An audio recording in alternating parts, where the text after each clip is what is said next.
sober in this video, so if you've seen my last video, you can watch that train wreck. Actually, I think it turned out alright. It was pretty relaxing. Maybe. You tell me. Okay, so we're going to be looking at facts about Formula 1. I am not a huge fan of Formula 1, but there are bits about it that I like. So, let's find out more, shall we? So, need for speed and hydration. Staying well hydrated is extremely important for any human being, and is particularly essential for athletes. Formula 1 drivers are no exception to this rule. They lose over 3 litres of water during one race. Did not I actually, I can imagine that, yeah. A combination of their big suits, expanding a lot of energy to withstand the different forces at play, and hot weather in tight spaces cause them to lose tons of water weight. Age is just a number. Juan Manuel Mangio, I butchered that name, I'm sure, was an Argentinian F1 driver and is often considered one of the greatest of all time. He was the world champion 5 times and was the oldest driver to win the F1 title. The average age of Formula 1 drivers is mid-20s. It takes a high level of physical fitness and endurance to get through each race. One won at 46 years old, which is over 20 years older than the majority of the drivers in the sport. Toughest helmets in the world. While F1 cars can go through rigorous safety testing, the driver also needs to wear equipment to offer the ultimate protection, since ultimately the driver is more important than the car. That's why F1 helmets are the toughest in the world. They go through fragmentation and deformation tests and are made of 2 layers with carbon fibre as the primary material. They're extremely light but extremely effective. They protect the drivers from head and neck injuries, which are the most common injuries that they could experience. The engine lifespans are sport short. Houseflies live an average of 28 days. An F1 engine, on the other hand, only holds out for 5 to 7 races, often lasting less than 5, so assuming the drivers compete in several races in a month, a housefly may be around longer. Oh wow, I didn't realise they were so short. F1 engines are built for speed and precision, which means they are more exposed to extreme wear and tear than normal car engines. The engine's tolerance is on a whole other level, and a lot of the time money goes into them. They slim down during races. Many sports are physically taxing on their athletes, but F1 takes it to another level. It can reach temperatures of 122 degrees Fahrenheit in the cockpit, but the drivers can't simply wear lightweight clothing to make up for it. They wear fireproof race suits with extra clothing underneath. That's also fireproof and heavy. This means they sweat a lot. Add the G-forces they withstand in a race, and you've got drivers losing an average 4 to 6 pounds per race. Well, you know what you need to do then when you're going on holiday and you want to lose those last few pounds for that swimsuit.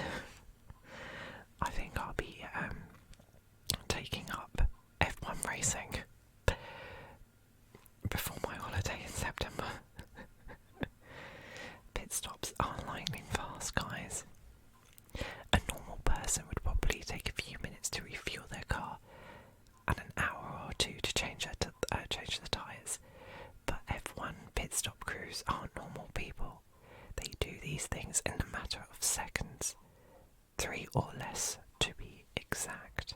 I do always find the pit stops to be really interesting. The speed and position allows the driver to have as much time as possible to focus on the race. Some crews are so precise that they only add just enough fuel to get the driver through, making the car as light as possible. Interesting, very interesting. F1 engines rev up to 15,000 RPM. RPM, or revolutions per minute, measures how fast a machine is operating and connects to how much power the vehicle is using. The RPM range for a normal road car is usually between 1,500 to 2,000. So it's quite a bit. We all know that F1 cars need more power than the average car. Their engines can rev up to 15,000 RPM, more than double the 6,000 limit of a normal car. If that's not powerful, what is? One of the most publicised events. Some sporting events are more popular around the world than others. The Olympic Games, for example, is viewed all over the world. The FIFA World Cup ranks pretty high too, but F1 also draws in a lot of viewers.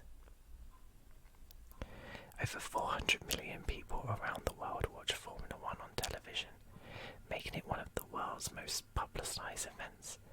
For comparison, the Super Bowl offers between 90 to 120 million viewers each year. Well, I did not know that. That's actually quite a big jump. Competition amongst drivers is something that pushes them to their best in each race. You may be asking yourself who has won the most Formula 1 World Drivers' Championship. You may be asking yourself who has won the most Formula 1 World Drivers' Championships, and the answer is not one, but 2 people. At 7 titles each, Lewis Hamilton and Michael Schumacher are tied for the most championships won. Schumacher's earliest win was in 1994, and his most recent was in 2004. Hamilton's earliest win was in 2008, and his most recent was in 2020. What a year. Ferrari has been around since the beginning of Formula 1. The team has a long history with the sport and a very successful one. In the same way that drivers compete for points in the Drivers' Championships, teams get points in the Constructors' Cup. I did not know about the Constructors' Cup.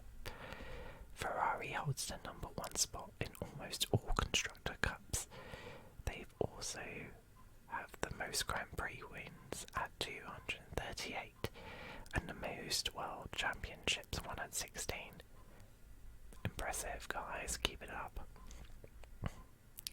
It's hard to watch Formula 1 and not know who Lewis Hamilton is. I do know who Lewis Hamilton is.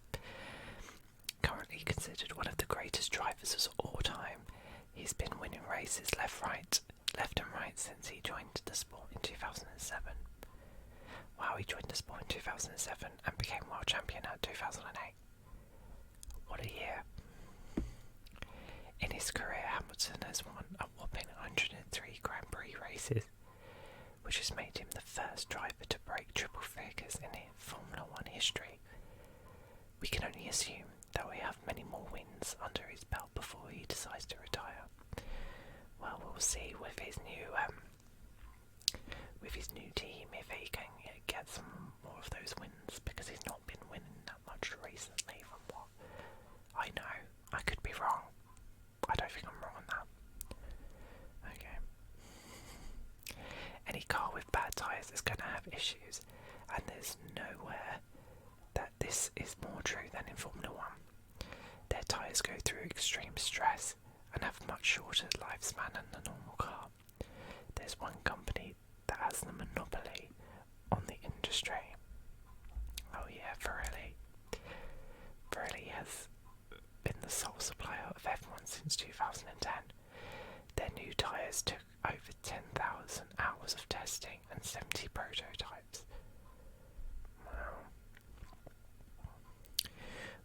already seen that the average pit stop only takes 3 seconds, which is insanely fast when you consider how fast they're changing full tyres and refuelling in that short space of time. I mean, that is ridiculous, isn't it? The honour of the shortest pit stop goes to the Red Bull team, who had a pit stop of just 1.82 seconds during the Brazilian Grand Prix. That's faster than blinking 5 times. Wow, that is crazy. If there's one thing that's getting more attention lately, it's the gender imbalance in many sports. If you look at single player sports where men and women can participate together, there's always a very male. They're always male dominated. Yeah.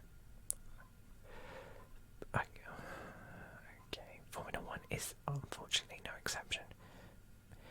It's been more than 45 years since a woman has finished an F1 Grand Prix. Lella Lombardi won 12th place in the 1976 Austrian Grand Prix. No woman has ever won a Grand Prix or second, or even scored a point. That's got to change. I bet there's some women out there that could whoop all their asses. I'd love to see that. Sometimes accidents in sports are inevitable and occasionally deadly. 52 drivers have lost their lives in Formula One accidents, and each accident has spawned an increase in safety measures. The sport has taken the accidents very seriously, as they should. The good news is that no drivers have met an early demise during a race since 1994, which is great evidence that the safety changes in Formula One have been worthwhile. However, in 2014, Jules Binacci went into a coma and ultimately passed away months later as a result of an accident.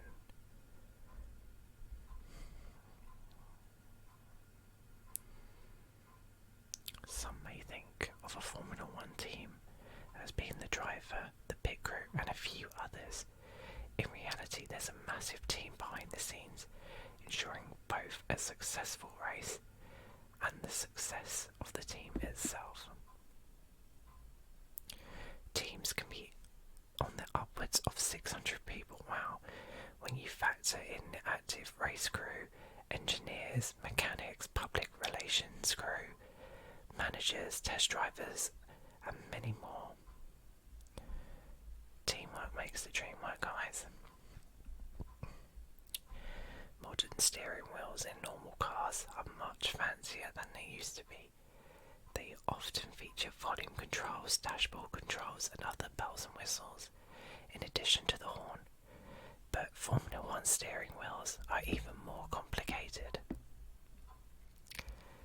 They can have upwards of 25 buttons, which help them control every aspect of the car, like changing the way the brakes function for ultimate control, corner to corner.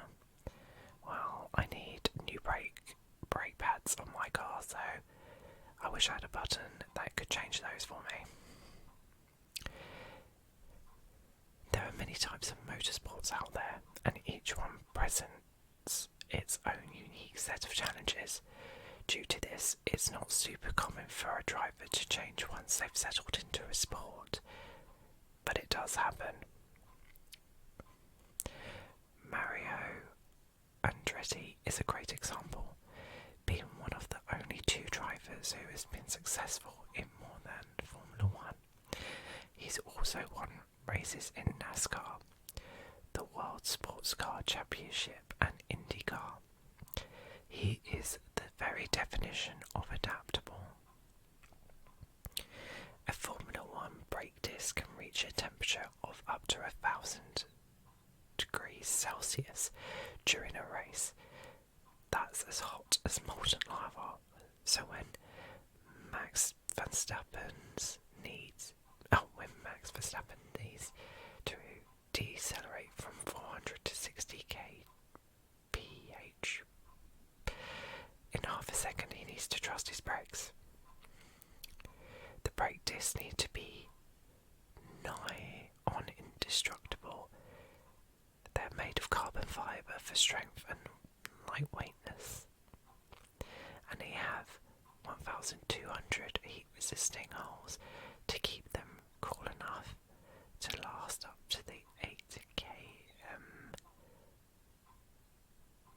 Barely 2 races. I don't get it. Oh, what? He's only will last a couple of races. I guess it would. With the speeds they're going. Every race has its own personal battle between drivers. The fastest lap is the ultimate form of bragging rights for the drivers race to race. Some drivers take the competition for the fastest lap very seriously. Leading the way in the all-time fastest lap is German superstar Michael Schumacher, who drove a magnificent 77 races in which he drove the fastest lap. In second place is Brit Lewis Hamilton with 53, and Kimi Räikkönen third, 46 fastest lap races. I wonder how well I do. I bet I could be okay. I'm quite good behind the wheel, I think. Maybe I have to give it a test. The extreme dehydration drivers experience during a race means that they drink a lot of water both during the race and before and after. So what exactly happens if they've got to go during a race? It's not like there's a bathroom in that tiny cockpit. Oh no, that's actually a very good question. Some drivers choose to hold it, but some drivers simply go. You gotta do what you gotta do after all. Their team lets them know that it's okay to just focus on the race. They probably got some strong cleaning products lined up for afterwards. Oh no, seriously, no, that can't be true. Some sports just need a ball, some talent and a dream. Formula One is not one of those sports. It frequently lands on the list of the most expensive sports, which makes sense when the average F1 car costs $12.2 million. When you factor in crashes, frequent engine and tyre changes, fuel and other costs, it's no surprise that you need some serious money backing you in order to participate. Even the cheapest cars on the smallest team still cost millions of dollars. There were 12 father and son duos that have competed in Formula One racing, but only one has been the most successful. Father Graham Hill and son Damon is the only duo to have won both world championships. Oh, that's interesting. Graham died in a tragic plane crash, oh my god, but his son Damon honoured his memory by racing with the same helmet design. He even finished his final race with the same team in 11th place, where his dad had finished. Car crashes are dangerous. The human body isn't built to handle so much force, especially if said crash is happening at an extreme speed. Thankfully, Formula One cars are some of the safest cars in the world. F1 vehicles have to pass hundreds of safety regulations to be eligible for the sport, and the driver's cockpits, while being horribly uncomfortable, are protected as much as possible, meaning they could survive the impact of a crash at 100 miles per hour easily. The Italian racecourse Monza is dubbed Tempo della Velocità, the temple of speed.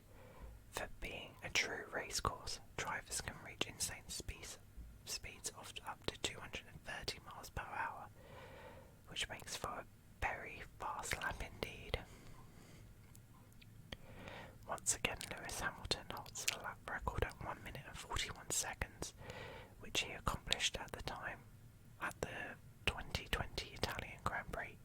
He said it felt amazing, but we find it hard to believe that going nearly 250 miles per hour is enjoyable.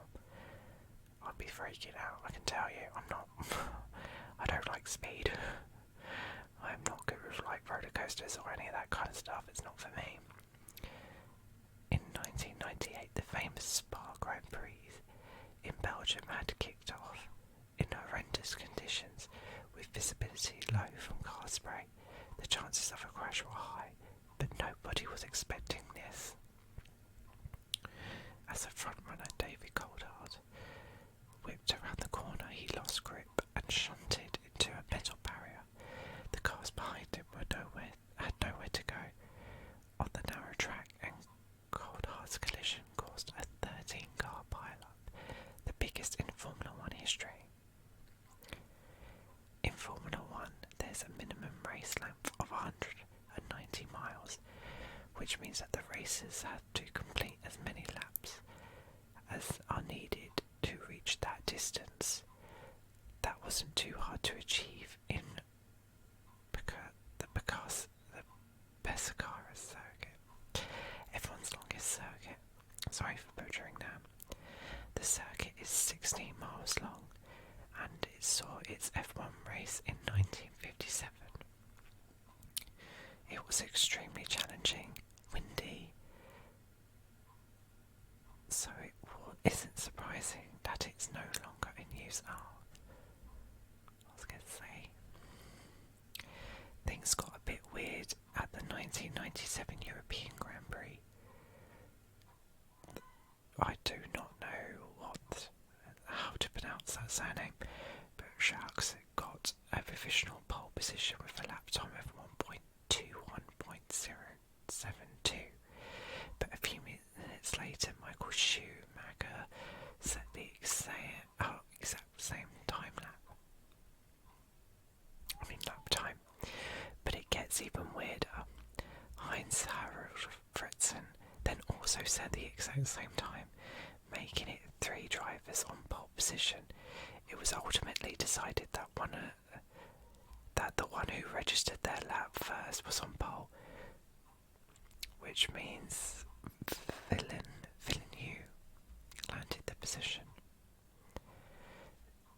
There are gaps between drivers in a race, and then there's Jim Clark versus everyone else. In the 1963 Belgian Grand Prix, he holds the record for the biggest time gap, being a whopping 4 minutes and 54 seconds ahead of the driver in second place. Only one other driver was able to even stay on the same lap as him, but he was super behind as well. It was considered not only one of the greatest drives in Clark's career, but in F1 history. Have you ever wanted to drive upside down? No, I have not. Maybe it's something you have fantasized about as a kid, as you watched your Hot Wheels race through the track loop like it was nothing.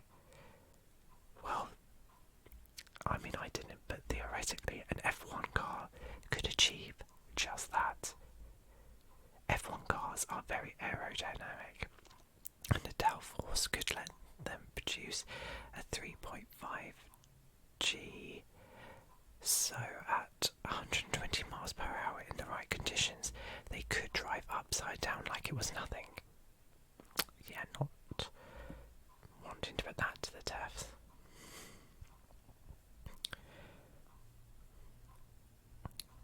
We've learned that F1 drivers lose several pounds during a race due to the stress on their bodies, but the drivers aren't the only thing losing weight in a race. Their tyres can lose up to 1.5 pounds as well. F1 tyres are built for peak performance, not for longevity, so they wear down very quickly from all that braking, high speeds and the G-forces. They only last an average of 60 to 120 miles, which is much less than the 10,000 miles of a normal car's tyres. You'd be surprised how many pieces go into building a car. An F1 car has over 80,000 components to make up its glorious machine. There are a lot of engineers and not a wasted piece of material. Every single piece has its role in the larger scheme of things. The margin for error is so slight that components have to be fixed within a 99.9% accuracy window for the machine to perform optimally. Despite the multitude of components in an F1 car, they need to be feather light to compete at the highest level. However, there is a minimum weight requirement that's measured by the mass of the car, with the driver fitted with dry weather tyres but without fuel. Interestingly, there's no upper limit of weight of an F1 car, but engineers will secretly aim to make it even lighter so they can justify adding miscellaneous weight to important parts of the car.